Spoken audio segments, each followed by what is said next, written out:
자, 수업을 시작하도록 하겠습니다. 지난 시간에 우리가 이제 미국의 의료보험까지 아마 했던 거를 기억이 나요. 미국의 의료 상태, 요거까지 했죠. 미국의 의료가 상당히 안 좋다. 그래서 미국에서는 미국에서 반드시 돼야 될 게 있고 반드시 되면 안 되는 게 있는데 미국에서 반드시 되어야 할 것은 의사고요. 미국에서 반드시 되어서는 안 되는, 절대로 되어서는 안 되는 것이 환자입니다. 미국에서 의사는 돈을 많이 벌고요. 미국에서는 환자는 절대로 되면 안 돼요. 그만큼 미국이 너무 의료 체계가 너무 사적이고 영리적인 상태라서 미국의 의료는 큰 문제점이다. 이건 이런 얘기죠. 반면에 대한민국의 의료제도는 너무 좋아요. 진짜 너무 좋아요. 근데 내가 좀 서두에 얘기했지만 대한민국 의료보험 제도가 너무 좋다는 거는 알고 있었는데 우리 집사람이 2년 전에 암 판정을 받고 지난 2년간 암 치료를 받으면서 정말 우리나라 의료 시스템이 얼마나 좋은지 저희 가족은 정말 뼈저리게 느꼈습니다. 그래서 정말 그 암 같은 중병에 걸려도 돈이 안 들어, 돈이 거의 안 들어. 보험으로 다 커버가 돼요.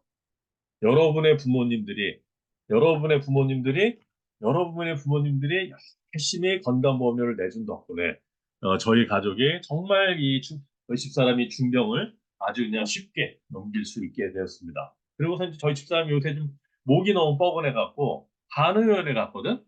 한의원을 갔는데 딴 사람들은 다 3만 원씩 내는데 우리 집사람은 1,500원, 1,800원 내라고 그러는데 1,800원. 그래서 아니 왜 나만 이렇게 싸냐 그랬더니 당신은 국가에 암 환자로 등록이 돼 있어서 5%만 내면 된대. 5%만. 야, 그래서 이틀에 한 번씩 병원을 가요, 집사람이 침 맞으러. 그래서 어쨌든 간에 한국의 이 의료 시스템이 얼마나 좋은 건지. 그러면서 저희 가족이 그렇게 많은 혜택을 입으면서 정말 정말 건강보험료를 열심히 내준 국민들에게 정말 감사하는 마음이 들었습니다. 여러분, 제가 지금 복지국가를 가르치고 있지만 복지 혜택을요, 당연한 것으로 여기면 안 돼요, 여러분.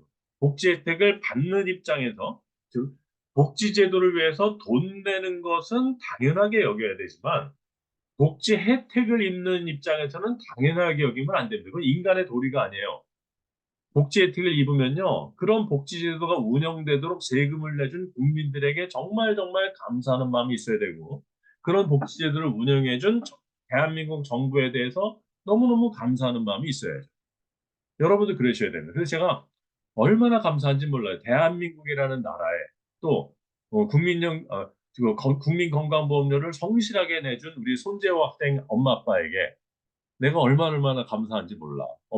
우리 손재호 학생 부모님한테 꼭 그 말씀을 전해주세요. 우리 교수님이 너무나 감사하더라. 엄마 아빠가 건강보험료를 잘 내줘서 교수님이 그렇게 감사해하더라. 그래서 저도 약속을 드릴게요. 저도 건강보험료를 열심히 내서 여러분 부모님이 아프실 때 저도 돕는 삶이 되도록 하겠습니다. 이런 어떤 그 국민들 간의 연대. 내가 우리 손재호 학생 부모님 한 번도 뵌 적이 없지만 얼굴 한 번도 뵌 적이 없는 손재호 학생 부모님이 낸 그 건강보험료로 이렇게 혜택을 입는다는 것이. 그래서 이렇게 정말 우리 집사람의 건강한 몸을 되찾고 살 수 있게 됐다는 것이 얼마나 제가 대한민국이라는 나라에 대한민국 건강보험 제도에 얼마나 감사한지 모르겠습니다. 그래서 여러분도 이렇게 그 복지 혜택을 입을 때는 항상 이렇게 감사한 마음이 있어야 될 줄 믿습니다. 자, 그래서 미국의 의료 시스템이 이렇게 엉망이다 이런 얘기까지 했고요. 그다음에 이제 미국의 뭡니까? 여기 이제 안 넘어가지? 슬라이드가 넘어갔습니다. 미국의 이제 공적 연금 제도에 대해서 알아보도록 하겠습니다. 우리나라 따지면 이제 국민연금 같은 거죠. 미국의 공적 연금 제도, 우리나라의 국민연금에 해당되는 것을 OASDI라고 하는데 이 OASDI라는 것은 1935년에 종업원만 대상으로 했다가 쭉 발전이 돼서 1956년에 OASDI로 확대 개편이 됩니다. 이 OASDI가 뭔 뜻이냐면요. OA는 Old Age, 노인들이란 얘기죠. 그 다음에 S는 Survivors. Survivors가 누구예요? 전쟁 유족들. 즉 남편이나 아버지가 전쟁에 나가서 전사한 경우 또는 전쟁에 나가서 가족, 전쟁에서 국가를 위해서 싸우다가 어, 사망하거나 해를 입은 그 군인들의 유족을 서바이벌스라고 하죠. 전쟁 유족들. 그다음에 D는 disability, 뭐예요? 장애를 가지신 분들. 그래서 원래는 이 OASDI라는 것은 노인들, 전쟁 유족들, 장애인들을 위한 보험이었어요. 근데 이것이 시간이 지남에 따라서 이게 그냥 노인과 전쟁 유족과 장애인들뿐만 아니라 그냥 일반적인 미국인 전체를 아우르는 그런 어떤 연금 제도로 발전을 합니다. 그래서 이 OASDI에는요, 9자리 넘버가 부여돼요. 그거를 미국 사람들은 뭐라 그러냐면 Social Security Number라고 부릅니다. 여러분 혹시 미국 영화 같은 걸 보면요, 가끔 미국 영화에서 당신 소셜 시크릿 넘버가 뭐야? 이렇게 묻는 경우가 있습니다. 당신의 사회보장 넘버가 뭡니까? 당신의 사회보장 번호가 뭡니까? 이렇게 묻는 장면을 본 적이 있을 거예요. 그 영화에서 말하는 당신의 사회보장 번호가 뭡니까? 라고 물을 때 그 사회보장 번호라는 것이 바로 이 OASDI 넘버입니다. 이 미국의 OASI 넘버예요. 미국의 이 소셜 시큐리티 넘버는요, 한국의 주민등록번호와 같은 그런 역할을 하고 있죠. 한국 사람들에게 주민등록번호가 있다면 미국 사람들에게는 소셜 시큐리티 넘버라는 것이 있습니다. 그것이 바로 이 OASDI에서 나온 거예요. 근데 이 OASDI 사회보장세는요, 상한선이 존재합니다. 상한선이 존재하기 때문에 고소득자에게 유리해요. 그 얘기는 뭔 얘기냐면요.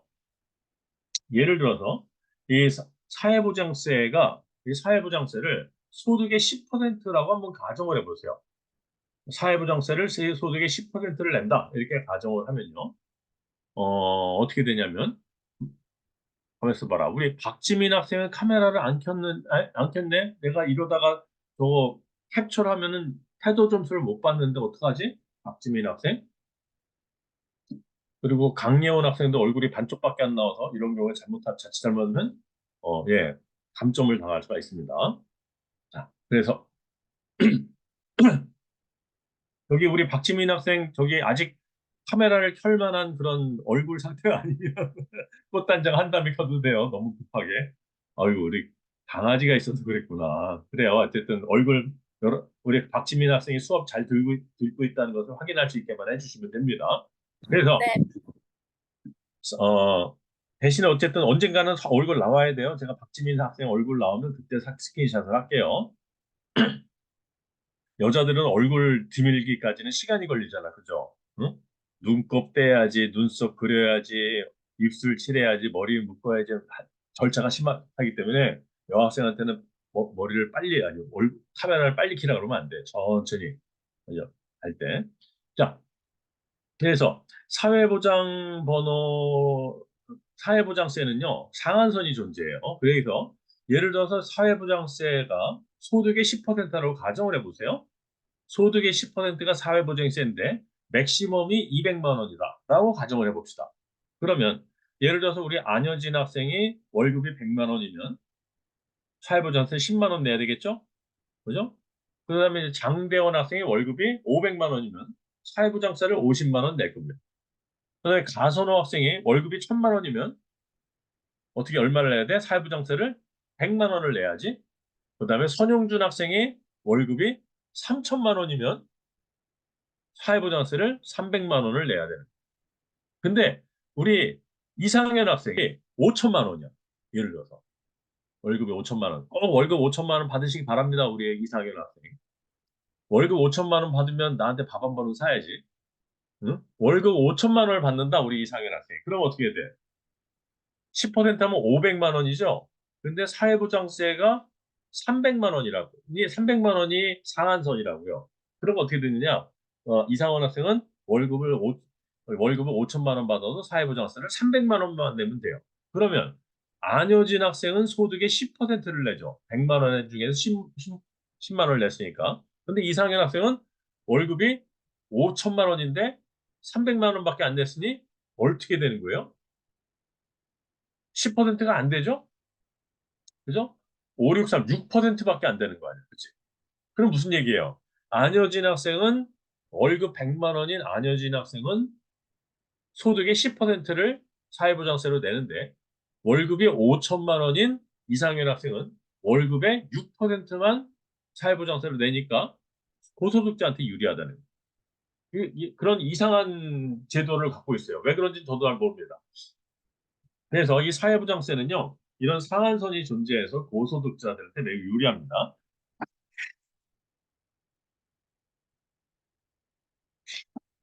그래서 그 다음에 미국은요, 이 공적연금의 영역이 감소하는 추세고요. 그 다음에 공적연금도 민영화할 가능성이 있어요. 여러분, 미국이란 나라는요, 민영화를 너무너무 좋아해요. 그래서 미국이라는 나라는요, 거의 모든 걸 민영화하려고 합니다. 심지어 우리나라로 따지면 국민연금에 해당하는 이 공적연금도 민영화하려는 가능성이 존재해요. 그 이유는 뭐냐면요. 국민연금 개인 부담액의 일부를 시장 방식의 운영을 할 수 있도록 하자는 주장, 시장, 국민연금 개인 부담액의 일부를 시장 방식의 운영을 할 수 있도록 하자라고 하는 주장들이 있어요. 왜 이런 주장을 하냐면요. 공적연금이 재정 고갈이라는 위험성이 있다 그러죠. 공적연금은 재정 고갈의 위험성이 있고, 공적연금은 수익성이 낮고, 그 다음에 여러분이 아직 취직을 안 해서 국민연금을 여러분이 안 내보셨겠지만, 예를 들어서 우리 배민영 학생이 한 달에 200만 원을 벌어서 국민연금을 어, 한 달에 200만 원을 벌어서 국민연금을 18만 원, 우리나라 9%니까 배민영 학생의 월급이 200만 원이면 국민연금을 18만 원을 내야 되거든요. 그럼 배민영 학생이 내는 18만 원은 그거 배민영 학생 돈이에요? 국가 돈이에요? 누구 돈일까? 대답을 해봐. 아, 수줍어해. 어? 여러분, 배민영 학생 어, 신비주의로 남고 싶은가 봐. 그래서 대답을 안 하는. 어? 우리 여학생한테 대답시키면 안 되지. 남학생한테. 그냥 좋아. 우리 이시영 학생, 김시영 학생. 김시영 학생이 월급을 200만 원을 받아. 그랬더니 그중에서 국민연금이 18만 원이 나오거든요. 근데 김시영 학생이 월급을 200만 원을 받으면요. 국민연금이 18만 원이 되는데 그 18만 원 중에서 9만 원은 회사에서 내주고요. 나머지 9만 원은 내 월급에서 뗍니다. 그러면 어쨌든 그래서 그 18만 원인데 국민연금 내는 돈이 그거 누구 돈이에요? 그거 소유권이 누구야? 김시영 학생 돈이야? 국가 돈이야? 제 돈입니다. 맞아요. 연금은 내 돈이에요. 내 돈 내고 젊을 때 내 돈을 내갖고 내 돈을 내면 국가가 그 돈을 잘 관리를 해서 내가 늙어서 힘 빠졌을 때 국가는 나한테 불려갖고 이자 붙여서 돌려준다는 거예요. 그러니까 여러분 우리가 연금으로 내는 돈은요. 연금으로 내지만 그거 내 돈이라고. 그럼 내 돈이면요. 내 돈이면은 내 맘, 내 맘대로 할 수 있어야 되는 거 아니에요? 그죠? 우리 김시영 학생? 내 돈이면 내 맘대로 할 수 있어야 되잖아. 근데 우리 김시영 학생 목소리도 멋있네. 그럼 김시영 학생이 계속 대답을 해보세요. 그렇다면, 만약에 지금은요, 우리가 취업을 하잖아? 취직을 하면은 반드시 국민연금은 무조건 내가 원천징수 당하게 돼 있어. 월급 200만 원이면요. 국민연금 떼고서 줘, 아예 나한테. 그러니까 국민연금 9만 원 뗀다고요. 회사에 9만 붙여서 18만 원을 내겠지.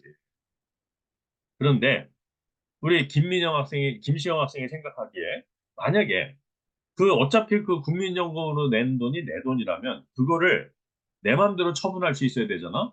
그럼 내 맘대로 처분할 수 있다면 만약에 김시영 학생이 국민연금 돈을 내 맘대로 내가 처분할 수 있다면 그 돈을 국민연금공단에게 맡기겠습니까? 삼성연금에 맡기겠습니까? 어느 게 더 유리할 것 같아요?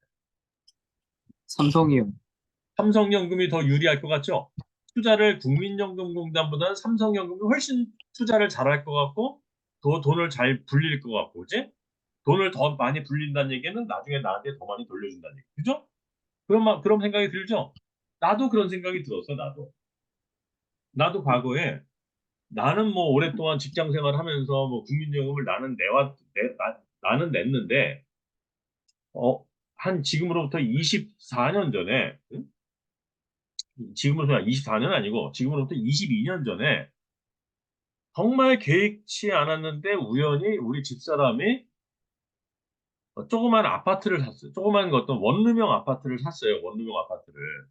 근데 원룸형 아파트를 한 채 사서 내 사무실로 쓰려고 했는데 그 원룸형 아파트를 한 채를 사려고 하니까 세금이 너무 많이 나오는 거예요. 그래서 세금 많아서 안 산다 그랬더니 그 임대하는 분이 세금 안 내는 방법이 있대요. 그래서 세금을 안 내는 방법이 뭐냐 그랬더니 세금 안 내는 방법은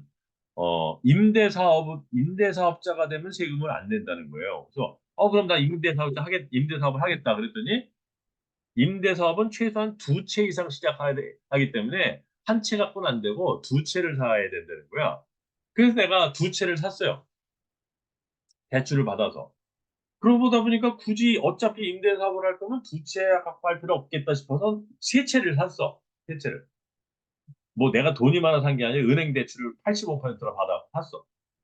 그래서 은행 대출을 받아가지고 임대사업자 등록을 하고 내가 이제 우리 집사람 이름으로 집 세 채를 갖고 임대사업을 하는 거야. 그랬더니 글쎄 그 임대 사업을 하니까 월세를 줄 거 아니에요? 그럼 월세를 받아서 그걸 먹고 사는 게 아니라 우리가 그 집을 할 때 빚을 내 갖고 샀잖아. 그러니까 월세 받은 거 중에 상당액이 어디로 나가냐면 집을 사느라고 대출을 받은 은행 이자로 나가버리는 거예요. 그래서 내가 그때 집 세 개 합해서 월세를 한 100만 원 정도 받았는데 월세를 100만 원 받으면 어 은행 이자로 거의 한 70만 원 나가버리는 거야. 그러니까 그걸 남는 사업이 아니죠, 그게. 그랬는데 어쨌든 우리 집사람이 임대사업자 등록을 하니까 바로 뭐가 나오냐면 국민연금이 나오는 거예요. 그래서 내가 아니 이거 우리가 월세 받아갖고 그게 진짜 소득이면은 내가 아깝지 않을 텐데 월세 받아갖고 그걸로 대출금 이자 내고 나면 고작해야 2, 30만 원 났는데 거기서 국민연금으로 떼가면 도대체 이게 뭐냐 하고서 정말 신경질 나서 안 내버렸어. 국민연금을. 우리 집사람 이름으로 된 거. 그래서 어차피 그리고 그때도 20몇 년 전에도 국민연금 고갈 위험이 있다. 나중에 젊은 세대들이 국민연금을 못 받을 가능성이 있다. 뭐 고갈 위험도 있다 그러고 못 받을 가능성도 있는데 굳이 낼 필요 있나 그래서 안 냈어. 그러면 국민연금 안 내면 어떻게 될까요? 물론 직장 생활하는 사람은 원천징수하니까 낼 수밖에 없지만 자영업자들은 안 낼 수도 있거든요. 안 내니까 어떻게 되냐면 계속 위협하는 편지가 오더라고요. 그 연금공단에서 안 내시면 어떻게 뭐 문제 있습니다. 막 했더니 그래도 안 냈어. 그랬더니 나중에 조용해지더라고요. 안 와? 그러다 폐업했더니 그냥 끝나고 그랬어요. 그러니까 이제 국민연금공단에서 말로는 이렇게 요새 학생들 말로 뻥카를 날리는 거지. 뻥카. 뭐안 내면 무슨 강제징수 절차에 들어갑니다. 근데 다 뻥카더라고. 그래서 뭐 그걸로 끝나버렸어요. 근데 그때 내가 우리 집사람 이름 나온 국민연금을 안 냈던 이유가 뭐냐면은 바로 그거예요. 바로 일단은 국민연금에 재정고갈 위험이 있다. 지금 여기 책에 나와 있는 대로 재정고갈 위험성이 있고, 그다음에 국민연금공단이 우리가 낸 연금을 잘 굴려줄 거라는 확신도 없고, 그리고 이거 어차피 내 돈인데 왜 내 돈을 갖다가 내 맘대로 처분을 못하고 무조건 강제로 국민연금공단에 맡겨야 되는 거야? 그때 그런 불만이 나한테 있었어요. 그때 내가 20몇 년 전에 가졌던 불만을 미국 사람들도 지금 똑같이 갖고 있는 거예요. 그래서 미국 사람들은 바로 이런 어떤 재정 고갈의 위험과 낮은 수익성과 그리고 내 돈인데 연금이란 건 내 돈인데 왜 그 돈을 내가 선택권도 없이 무조건 내야 되느냐? 여기에 불만이 있기 때문에 그런 불만이 있는 사람들이 점점 많아지다 보니까 어, 연금으로 내는 돈의 일부를 뭔가 개인이 딴 데다 맡길 수 있도록 하는 민영화의 가능성이 존재한다는 거예요. 그러면서 이제 어떻게 되냐면요. 여러분 국민연금공단은요. 즉 모든 수익이 있는 국민들로부터 국민연금을 받죠. 그걸 받아서 뭐예요? 국민들로부터 국민연금 받으니까 그 금액이 엄청나게 클 거라고요. 그 돈으로 뭐예요? 그 돈을 투자를 하죠. 잘 굴려야 될 거 아니야. 그래서 요만했던 기금을 이만하게 만들어야 될 거 아니겠어요? 그래야지 이제 투자를 한다고요. 국민연금공단은요, 국민연금 받아고 투자를 해. 근데 국민연금공단이 국민으로부터 국민연금을 받아가지고 그걸 투자할 때 공격적으로 투자하는 게 맞습니까? 안전빵으로 투자하는 게 맞습니까? 우리 대답 잘해주는 오동호 학생. 네, 교수님. 그래서 국민연금이 투자를 할 때 공격적인 투자를 하는 게 맞아요? 안전빵으로 투자하는 게 맞아요? 저는 안전빵인 것 같습니다. 왜 안전빵으로 해야 될까요? 만약에 공격적으로 하다가 날리면 바이든인지 날리면인지 모르겠지만 공격적으로 투자하다가 날리면 어떻게 돼? 국민들한테 연금 못 주잖아. 그러니까 국민연금은요, 연금 투자, 연금 그 기금을 운영할 때 우리 오동호 학생이 말한 것처럼 안전빵으로 해야 돼요. 공격적인 투자를 못 해요. 근데 일부 국민 중에선 그런 사람이 있을 거 아니에요. 뭐냐면 성격적으로 안전빵이 최고다, 소확행이 최고다 이런 사람도 있겠지만 까짓 거 한 번 사는 인생 한 번 걸어보자 이런 사람도 있잖아.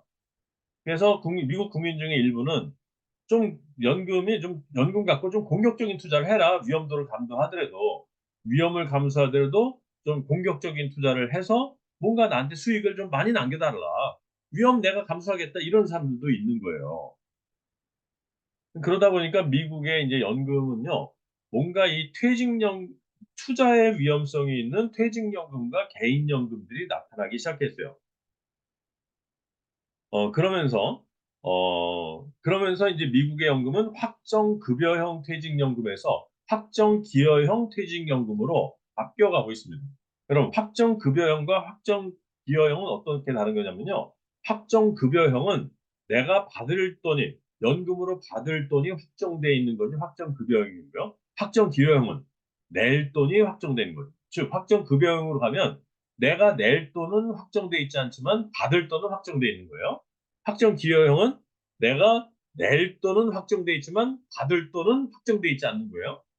자, 그러면 우리 이현진 학생, 확정 급여형이 마음에 들어요? 확정 기여형이 마음에 들어요?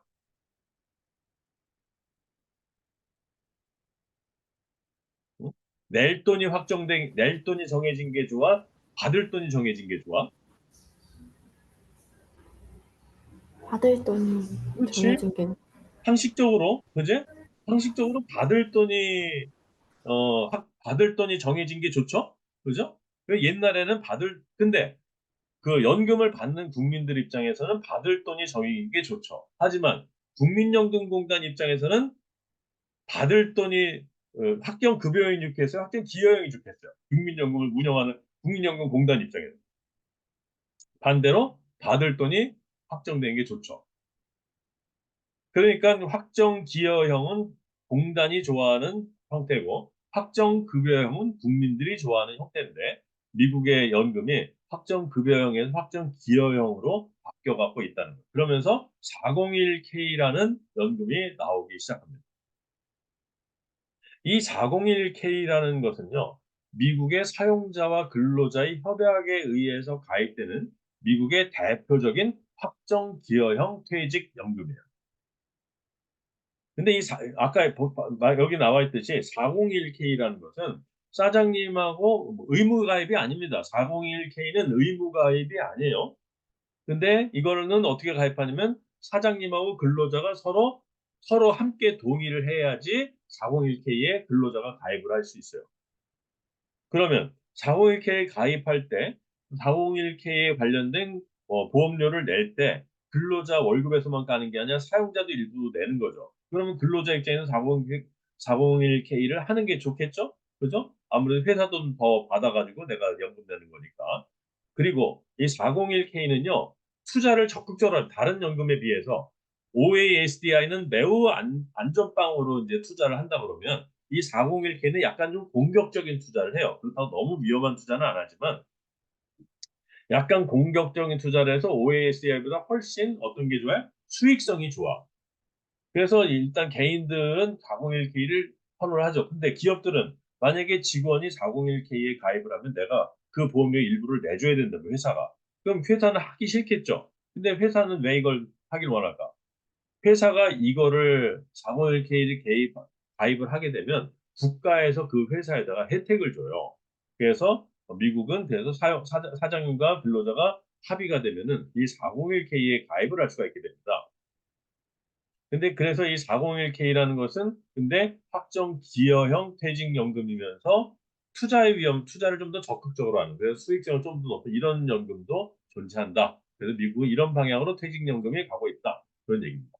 그래서 보시는 바와 같이 401K는 수익성이 높아요. 수익성이 높지만 뭐라고요? 수익성이 높지만 그만큼 위험도가 있죠. 높은 만큼 위험도. 그래서 영어에 무슨 말이 있습니까? High risk, high return이란 말이 있죠. High risk, high return이 뭐예요? 더 높은 위험을 감수한다면 더 높은 수익을 보장하겠다 이런 얘기겠죠. 그죠? 그래서 그런 것이 바로 그래서 미국은 OASDI 말고도 401K라는 연금도 운영을 하고 있습니다. 다음, 미국의 공공부조를 하면요. 미국은 1980년대부터 본격적으로 복지국가와 사회복지를 축소해 나갑니다. 80년대가 뭡니까? 오일 쇼크 지나고, 그죠? 오일 쇼크를 겪고 나면서 미국이 야, 이거 안 되겠다. 뭔가 케인즈 따라가다간 큰일 나겠다. 우리 더 이상 케인즈 따라가지 말고 옛날로 돌아가자. 그래서 신자유주의로 갔다 했죠. 레이건 대통령이. 그게 1980년부터입니다. 그래서 1980년대부터 미국은 복지국가와 사회복지를 축소합니다. 그러다가 1990년에는요, 아주 미국스럽게 일하지 않는 사람에 대한 복지를 크게 줄여버립니다. 그리고 미국의 공공부조 중에 노인과 시각장애인과 부양아동들을 위한 여러 가지 부조가 있었는데 이거를 그냥 기타 장애인에 대한 부조로 하나로 통합을 해요. 50년에. 그러다가 그것이 점점 발전해 갖고 1965년에 1965년에 린든 존슨 대통령이라는 사람이 메디케이드라는 공공부조로 이거를 통합을 합니다. 그러다가 1996년에 복지개혁법이란 것을 실시를 해서 어떻게 하냐면요. 부양아동 가족부조와 직업훈련, 그다음에 긴급부조 이런 것들을 다 폐지해버리고요. 아예 그 모든 것들을 빈곤가정 일시부조라는 것으로 바꾸게 됩니다. 빈곤가정 일시부조. 영어로는 TANF라고 합니다. TANF. T는 뭐냐면요. temporary, A는 aid, NF는 needed family. 그럼 무슨 뜻이세요? needed family가 뭐냐면 빈곤 가정이라는 뜻입니다. NF가 빈곤 가정이라는 얘기예요. 그러면 temporary aid for needed family 하면 어떻게 돼요? 가난한 가정을 위한 일시적인 도움이란 얘기죠. temporary aid니까. 그러면 여러분 이 중에서 이런 어떤 그 공공부조를 받는 입장에서 제일 마음에 안 드는 단어가 이 T입니까? A입니까? NF입니까? 어떤 게 제일 마음에 안 들어요? 여러분이 도움을 받는 입장이라면. T죠? 그죠? 아니, 왜 일시적으로만 도와주냐고요? 어? 아니, 도움을 주려면 다 주지. 왜 일시적으로만 도와주냐, 이거예요. 왜 빈곤가정 부조, 빈곤가정 부조 하면 될 걸 왜 이 빈곤가정 일시 부조라고 왜 일시를 하냐고. 좀 계속 도와주면 안 되나? 왜 잠깐만 일시가 뭐예요? temporarily. 아주 잠깐만 도와준다는 얘기잖아요. 그죠? 왜 일시적으로 도와주냐고. 계속 도와주면 되지. 그러면 과거에 있었던 이 부양아동 가족 부조라든지 직업훈련이라든지 긴급부조 이런 것들은요. 이런 건 계속 도와주는 거였다고 이런 것들. 응? 이렇게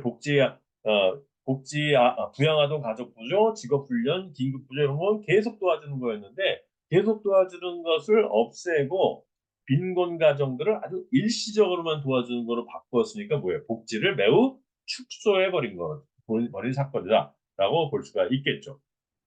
그래서 그래서 근데 이 TANF라는 것은요, 운영 방식이 약간 독특합니다. TANF는요, 일단은 TANF는 근로 능력이 있는 빈자에게 근로 노력을 조건으로 지급하는 급여이기 때문에 전혀 일하려고 하지 않는 사람한테는 안 주는 거예요. 조금이라도 일하려는 사람한테 줄. 그게 이제 아주 미국적이죠. 미국 사람들은 일할 능력 있는 사람을 도와주는 걸 매우 싫어하니까.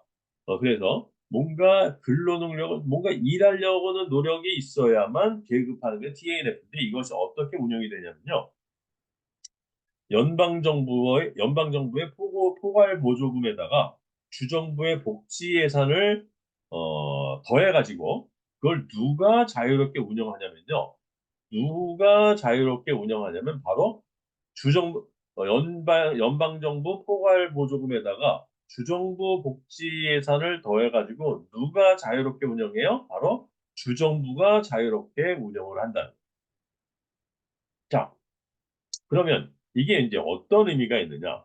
이렇게 되면 어떤 문제가 생기느냐? 예를 들어서 우리 학생들이 전부 다 우리 학생들이 전부 다 어떤 우송대 어떤 봉사동아리 회원이라고 가정을 해보세요.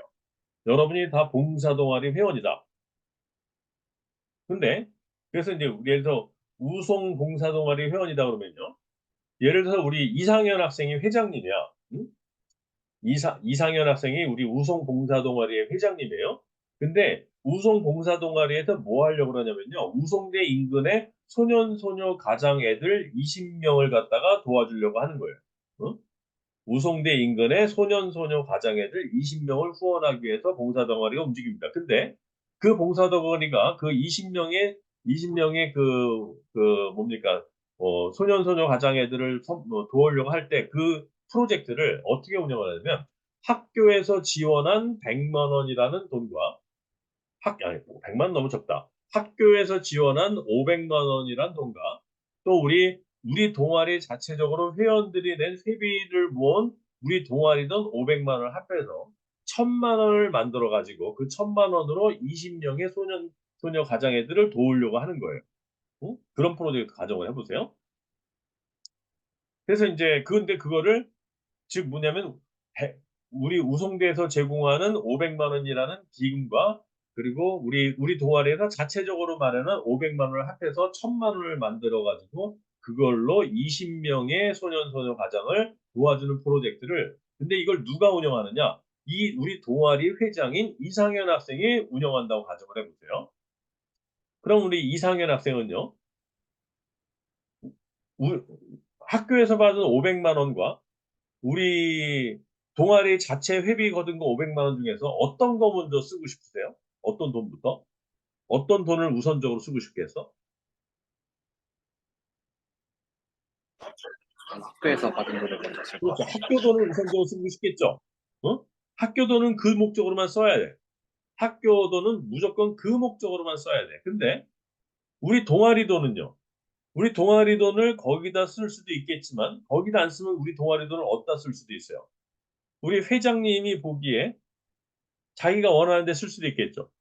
회장님이 보기에 우리 동아리를 위한 다른 일에 쓸 수도 있겠죠. 또는 우리 회장님께서 회장에 당선되기 위해서 회원들한테 공약을 내걸었던 그 공약을 이행하기 위해서 그 돈을 쓰고 싶기도 하겠죠. 또는 그 돈을 갖고 그냥 그 봉사 동아리 그 소년, 소녀 가장애들 왜 쓰지 않고 뭘 쓸 수 있죠? 우리 동아리 회식하는 데 쓸 수도 있는 거 아니에요. 그죠? 그죠? 그렇기 때문에 만약에 우리 이상현 회장님께서 만약에 공약사업 본인의 어떤 이름을 걸고 회장 당선될 때, 회장 당선될 때 동아리 회원들한테 약속했던 공약사항이 있어. 근데 그 공약사항을 이행하려면 돈이 필요해. 그러면 어떤 마음이 들겠어요? 지금 우리 동아리가 20명의 소년, 소녀 가장 애들을 도와야 되는데 20명을 하지 말고 15명만 하자. 이럴 수 있잖아. 그죠? 15명만 해가지고 어, 학교에서 받은 500만 원은 그대로 다 쓰고 우리 동아리 돈 500만 원 중에서 절반만 딱 반띵 해가지고 250만 원만 해서 750만 원으로 15명만 도와주고 나머지 250만 원으로 이상현 학생이 회장에 당선되기 위해서 공약했던 것을 위해서 공약 사업을 위해 쓸 수도 있겠지. 쓰고 싶으면 하면 들겠지. 회장님은. 그죠?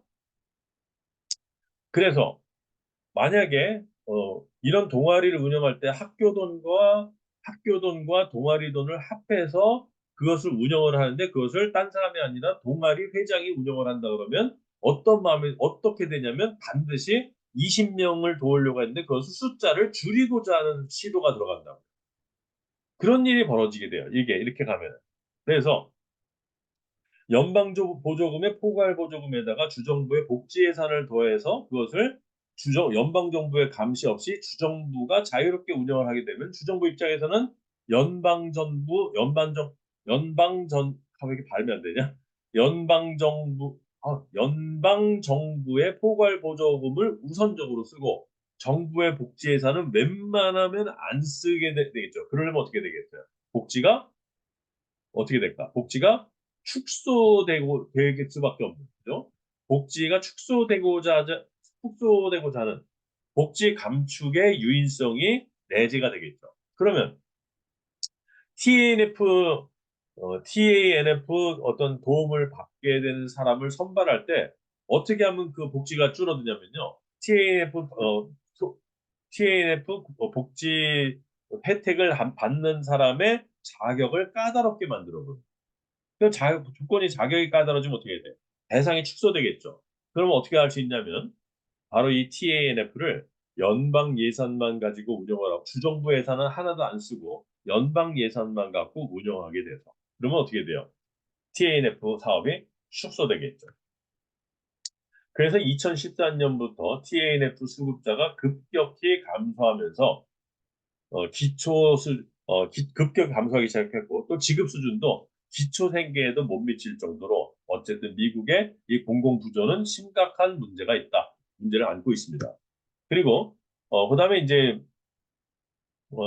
TANF와는 또 별도로 SSI라는 게 있습니다. SSI라는 것은 근로 능력이 없는 빈자에게 TANF는 뭐라 그랬죠? TANF는 근로 능력이 있는 사람에게 근로 능력이 있는 사람에게 근로 능력이 있는 뭐냐 그래서 봐 이게 왜 뜨냐? TANF는 근로 능력이 있는 사람에게 근로 능력을 조건으로 지급하는 거라면 SSI라는 것은 근로 능력이 없는 빈자에게 제공하는 현금 급여입니다. 그래서 이거는 저소득층 어린이나 장애인이나 노인들에게 지급하는 것으로서 한 달에 530불 정도를 지원한다고 하죠. 그다음에 이제 미국에서 또 운영하는 공공부조 프로그램이 SNAP라는 게 있어요. 영양보조 프로그램에서 영화에도 가끔 나옵니다. 그래서 그 저소득, 저소득층이 국가에서 받은 전자 바우처를 가지고 식료품 가게에 가서 그걸로 식료품을 사오는 것을 우리가 미드나 영화에서 많이 보기도 해요. 바로 그겁니다. 그다음에 이제 EITC라고 해서요. 근로장려세제라는 게 있어요. 마치 뭐랑 똑같습니까? 우리나라도 이런 게 있죠. 뭐예요? 근로장려금. 근로장려금은요. 나도 평생 딱 한 번 받아봤어요. 근로장려금은요. 어떤 사람이 받냐면 소득이 높지 않은 근로자들만 받을 수 있어요. 현재 근로를 하고 있는 사람. 근데 그중에서 너무 박봉인 사람. 그런 사람만 받을 수가 있어요. 그래서 저는 여러분이 근로장려금을 안 받게 되기를 기원합니다.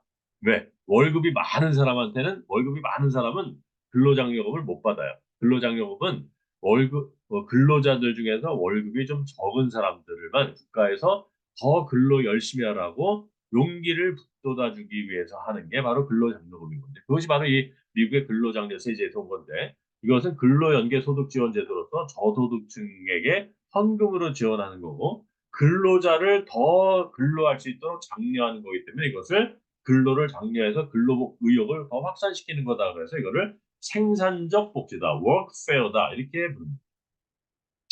그리고 이건 좀 더 꾸준히 확대되고 있는 추세입니다. 자, 이걸로 우리가 미국 얘기가 끝났습니다. 그래서 이걸로 우리가 이제 미국 얘기가 끝났고요.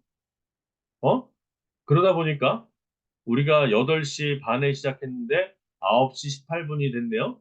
그럼 9시 18분인데 이제 우리가 6장으로 넘어가면 이제 그 덩어리가 커지니까 우리가 잠시 어떻게 휴식하지 말고 그냥 계속 할까요? 아니면 휴식 좀 하다가 할까요? 자, 6장은 대한민국 경제사회체제의 신자유주의적 재편입니다. 자, 근데 요 챕터를 우리가 공부하기 앞서서 먼저 우리가 좀 알아야 될 건 뭐냐면, 여러분 제가 이제 정치적으로 좌파와 우파가 있다고 말씀드렸는데, 좌파는요, 신자유주의를 아주 극혐합니다. 좌파는. 그리고 신자유주의는 아주 나쁜 거라고 생각들을 해요. 좌파는. 우파는 어떨까요? 우파는 신자유주의에 대해서 뭐라고 표현할까요? 우파는 신자유주의를 좋은 것이라고 말하지는 않더라도 나쁜 것만은 아니야. 이렇게 그렇게 나쁜 건 아니야. 이렇게 생각을 하죠. 그러니까 뭐냐면 신자유주의에 대해서 좌파는 신자유주의를 아주 나쁜 거로 생각하는 반면에 우파는 그렇게까지 나쁜 것은 아니다. 이렇게 생각을 합니다. 근데 우리 책의 저자는 아무래도 좀 약간 좀 좌파 사상이 있는 분이거든요. 그러다 보니까 신자유주의에 대해서 아주 부정적인 의견들을 쏟아냈습니다. 그래서 한마디로 대한민국이 우리 책의 저자에 따르면은 대한민국 경제 사회 체제가 신자유주의적으로 재편된 거는 아주 안 좋은 사건으로 보는 어떤 견해가 기저에 깔려 있다. 그 얘기를 여러분 먼저 알고서 시작을 해야 이 챕터가 좀 더 이해가 잘 될 것 같아서 말씀을 드립니다. 자, 그래서 대한민국의 이 신자유주의적 재편을 우리가 알아보기 위해서 먼저 우리나라를요, 우리나라의 현주소를 한번 우리가 보려고 합니다. 우리나라의 현주소는 어떠한가? 자, 여러분은 우리나라를 바라보는 시각은 두 가지가 있어요. 대체로 우파라고 생각되는 사람들은 대한민국은 자랑스러운 우리나라다. 자랑스러운 대한민국이다. 이렇게 우파들은 많이 얘기를 해요. 반면에 좌파적 사상을 갖고 있는 사람들은요, 뭐라고 얘기를 하냐면요, 헬조선이다. 이렇게 얘기하는 사람들이 많아요. 여러분은 어때요? 대한민국이 자랑스러운 대한민국 같으십니까? 아니면 헬조선 같으십니까? 몇 명 안 되니까 한번 손 들어볼까? 나는 우리나라가 자랑스러운 대한민국이다라고 생각이 든다. 그만큼 들어보세요. 몇 명이나 되나 보다. 하나, 둘, 셋, 넷, 다섯, 여섯, 일곱 명 되네. 그다음 나는 우리나라는 헬조선인 것 같다. 헬조선도 한 다섯 명 되네. 딱 반반이네. 뭐 헬조선이라고 했다고 해서 좌파도 아니고 자랑스러운 대한민국에 했다고 해서 우파도 아니지만 대체로 우파들은 자랑스러운 대한민국이라고 생각하고 대체로 좌파들은 헬조선이라 생각을 많이 합니다. 왜냐면 그거는 여러 가지 아주 뿌리 깊은 역사가 좀 있어요. 사실은 뿌리 깊은 역사가 있어요. 기본적으로 우리나라 좌파는요. 어, 우리나라 좌파 우파의 가장 핵심 쟁점은 뭐냐면요. 이승만을 인정할 거냐 말 거냐 거기서부터 사실 출발을 해요. 이승만을 인정할 거냐 말 거냐. 왜냐하면 이승만 대통령이 초대 대통령으로 대한민국을 세울 때 원래 이 대한민국이라는 나라를 자유민주주의 국가가 아니라 사회주의 국가로 독립하고 싶어 했던 사람들이 많죠. 그래서 대한민국 임시정부와 어, 독립 독립운동가들 어, 독립운동가들 중에는요 사회주의자들이 꽤 많았습니다. 좌익 사상을 갖고 있는 사람들이 많았죠. 우익 사상을 갖고 있는 사람보다 이 좌익 사상을 갖고 있는 사람이 훨씬 많았습니다. 그러다 보니까 어떤 일이 벌어지냐면요. 근데 이제 좌익 사상을 갖고 있는 사람이 그리고 실제로 그 당시에 2차 대전 이후에 수많은 신생 독립국들이 독립을 할 때 거의 대부분의 나라가 사회주의 국가로 독립을 해요. 왜? 왜냐면요. 원래부터 사회주의자들이 이 독립운동들을 적극적으로 하거든요. 사회주의자들이 독립운동을 적극적으로 하다 보니까 어, 사회주의자들이 제일 싫어하는 게 제국주의거든요. 그러니까 북한에서 맨날 뭐라 그래? 미제국주의라 그러죠. 그지? 미국에서 맨날 뭐라 그래? 아니, 북한에서 미제국주의라 그러죠. 원래 공산주의자들은요, 제국주의를 싫어해. 그러다 보니까 제국주의에 의해서 그 뭡니까? 식민지가 되어진 나라들은 공산주의 사상이 들어가면 바로 독립운동의 사슬을 켜요. 그래서 공산주의자들이 독립운동을 열심히 하기 때문에 어떤 나라가 공산화됐던 어떤 나라가 독립을 할 때는요. 공산주의를 독립하는 나라가 대부분이었습니다. 근데 그 수많은 신생 독립국 중에서 거의 대부분의 나라는 다 공산주의를 독립하는데 정확한지는 모르겠지만 두 나라만이 공산주의가 아닌 자유민주주의를 독립을 해요. 하나가 우리나라고 또 하나가 어딜까? 필리핀. 필리핀은 미국의 식민지였거든. 미국의 식민지였으니까 당연히 미국이 자유민주주의로 독립을 시키죠. 근데 한국도 좌파 사상을 갖고 있는 좌익 사상을 갖고 있는 독립운동가가 많았는데 왜 한국은 우익 세력인 이승만 대통령을 통해서 독립을 했느냐? 그것은 이승만 대통령이 어떤 그 미국을 움직이는 능력이 되게 탁월했어요. 그래서 이승만 대통령을 통해서 우리나라가 정부가 세워졌는데 아무래도 이승만 대통령은 미국 영향을 많이 받아서 자유민주주의 사상이 강하다 보니까 어떤 좌익 세력들이 매우 싫어하죠. 게다가 그래서 우리나라 좌파 좀 극렬한 좌파 사상을 갖고 있는 사람들, 대한민국에서 아주 극렬한 좌파 사상을 갖고 있는 사람들은요, 이승만이 세운 대한민국이라는 나라를 인정하지 않아요. 이승만이 세운 대한민국이라는 나라를 인정하지 않기 때문에 애국가도 안 부르고 태극기에 국기의 경례도 안 하죠. 옛날에 통일진보당 사태 때 그런 일이 벌어졌죠. 그러면서 실제로 우리나라에서 아주 극렬한 좌파 사상을 갖고 있는 사람들은요.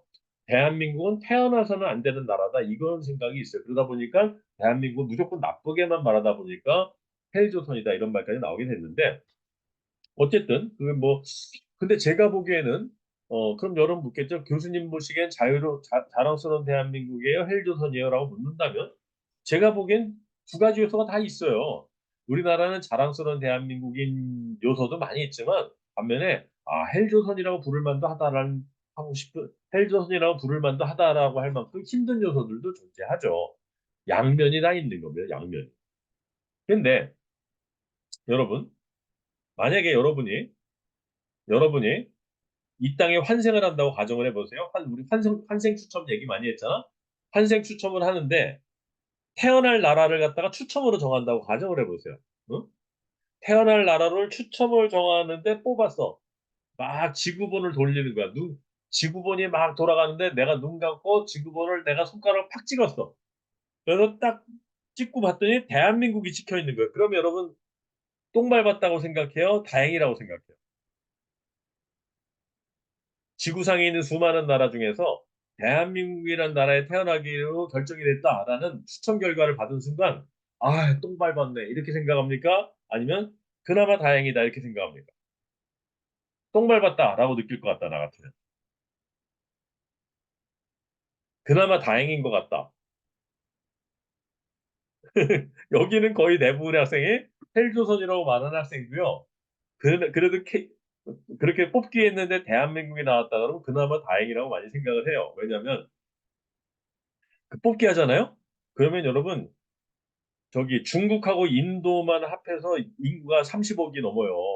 어? 중국 인도만 합해서 32억이야. 전 세계 인구의 절반이 중국인 아니면 인도인입니다. 그러면은 50%의 확률로 중국이나 인도에 태어날 가능성이 있는 거죠. 그죠? 뭐 어쨌든 간에 요새 뭐 중국도 많이 발전했지만 어쨌든 간에 대한민국이라는 나라가 아무리 헬조선이란 말을 듣기는 해도 그래도 다른 나라들하고 비교해보면 우리나라가 좋은 강점이 많이 있죠. 어쨌든 그런 일이 있다는 겁니다. 자, 그래서 지금부터 우리가 이제 우리나라의 긍정적인 면과 부정적인 면을 동시에 좀 보도록 하겠습니다. 먼저 국뽕의 세계로 여러분을 초대합니다. 국뽕.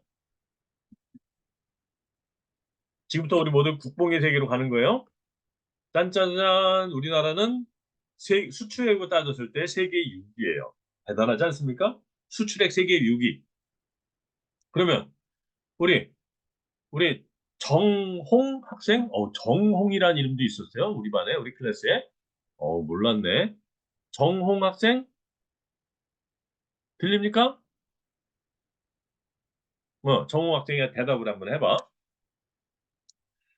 어, 우리나라가 수출액이 세계 6위래요. 그럼 우리나라보다 수출을 많이 하는 나라가 5개라는 거 아니야? 그럼 그 5개 나라 어느 나라가 있겠는지 한번 생각나는 대로 마구 얘기해 보세요. 어느 나라가 있겠어? 미국, 미국, 어, 러시아, 러시아? 러시아는 아닙니다. 그러니까 너무너무 당연하게 한국보다 수출액이 많을 것 같은 나라. 일단 중, 미국, 중국, 중국, 어,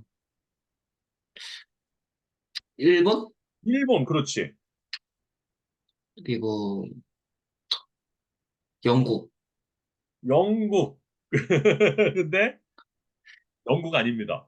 영국 우리나라보다 밑에야. 음, 너무너무 당연하게 우리나라보다 수출액이 많을 것 같은 나라. 미국, 일본, 중국은 그냥 들어가죠? 그죠? 그 다음에 독일이 들어가야 돼요, 독일. 그 다음, 또 어떤 한 나라가 더 있는 거죠? 거기가 어디냐면 네덜란드라는 나라입니다, 네덜란드. 수출액으로 따지면요, 수출액으로 따지면 프랑스, 영국이 대한민국보다 밑에입니다. 대단하지 않습니까, 대한민국? 이 대한민국이란 나라의 수출액이 미국, 영국보다 위에야. 대단한 나라예요, 대한민국. 다음, 무역 규모로 따지면 세계 9위입니다. 무역 규모는 뭐냐면요, 수출액에다가 수입액을 더한 거예요. 우리나라는 수입액이 그만큼 수출액에 비해서 적다는 것을 의미하죠. 그다음에 GDP로 보면 세계 12위. GDP는 인구와 관련이 깊습니다. 인구가 많을수록 GDP는 커지죠. 우리나라는 인구가 그렇게 많은 나라는 아니기 때문에 GDP로 보면 세계 12위. 1인당 국민소득으로 보면 세계 29위입니다. 1인당 국민소득은 세계 29위. 왜냐하면 우리나라 인구 밀도가 좀 높은 편이기 때문에.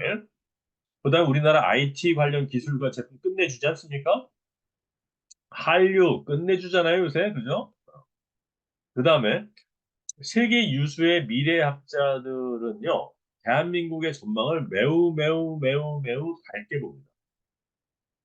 그래서 실세계 유수의 미래학자들은요, 향후 2, 30년 내에 향후 한 30년 정도 내에 남북한이 통일되지 않겠나 이렇게 봐요. 북한이 망할 거로 생각을 합니다. 북한 정상적인 나라가 아니기 때문에 풍선에 똥 매달아 갖고선 다른 남한으로 보내는 게 그게 제정신입니까? 그 나라가 그런 나라가 오래 갈 수가 없죠.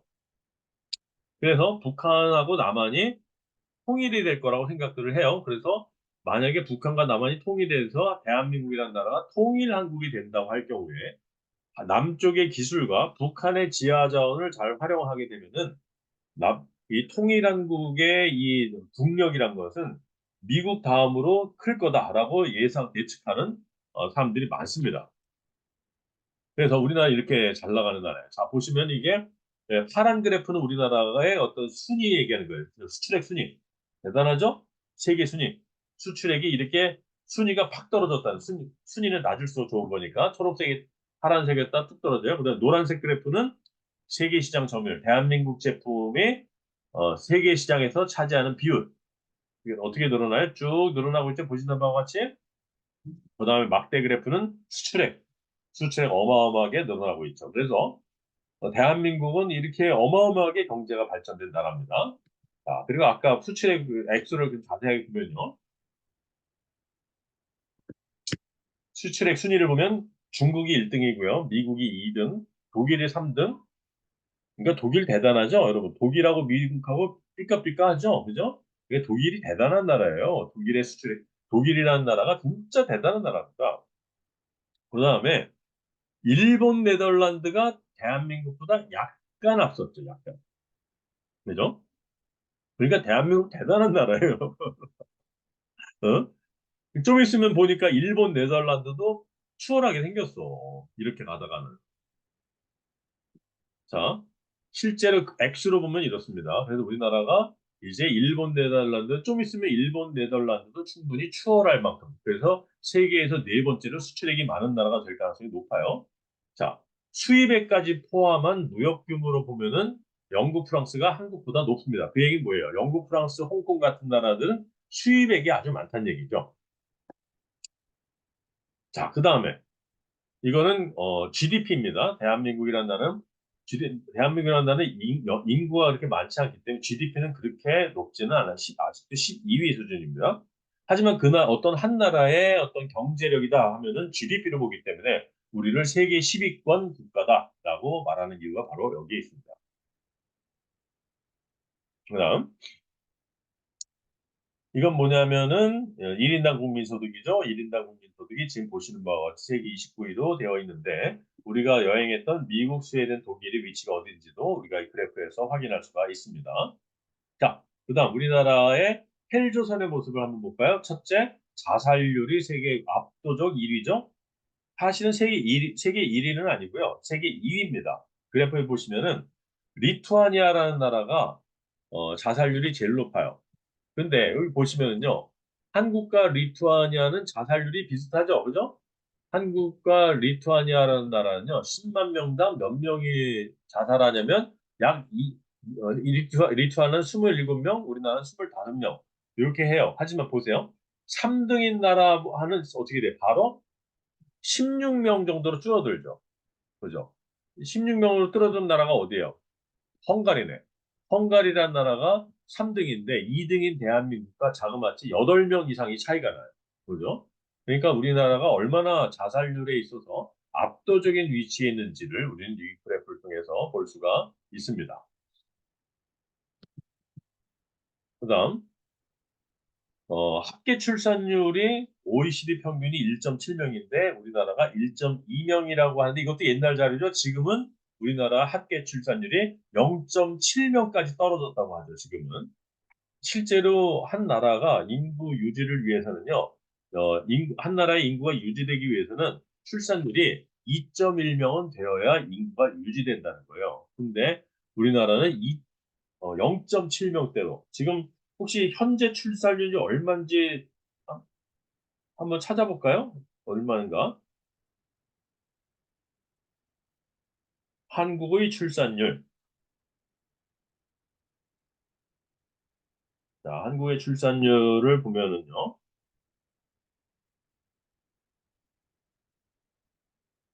한국의 출산율이 지금 얼마래요, 지금? 어디 보자. 0.78. 0.78.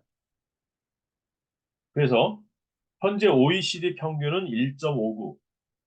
근데 0.78이래. 수정합시다, 여기서. 그래서 여기서 어,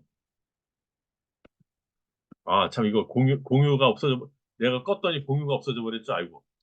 잠깐만요. 이것 좀 수정을 한 다음에 올릴게요. 그래서 이게 우리나라 합계 출산율이 지금 0.8 정도, 78 정도 되는 거죠. OECD 평균이 1.55라면 내가 이거 옛날에 만든 PPT라서 이게 지금 이제 그렇게 돼 있는데 야, 0.78까지 떨어졌어요, 지금. OECD 평균이 1.59랍니다. 자, 그래서 다시 슬라이드 쇼를 하고요.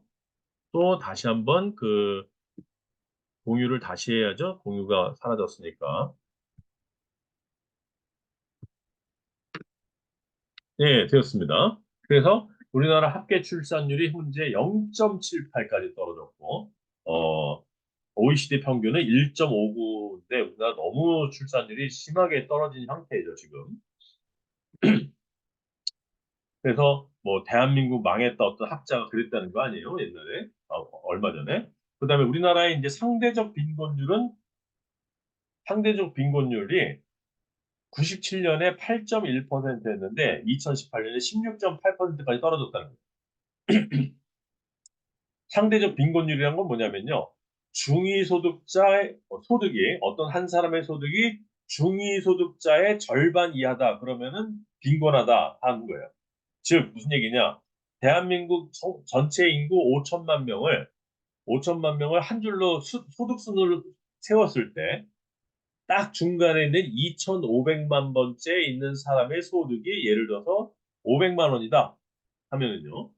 중위소득이 500만 원이 되는 겁니다.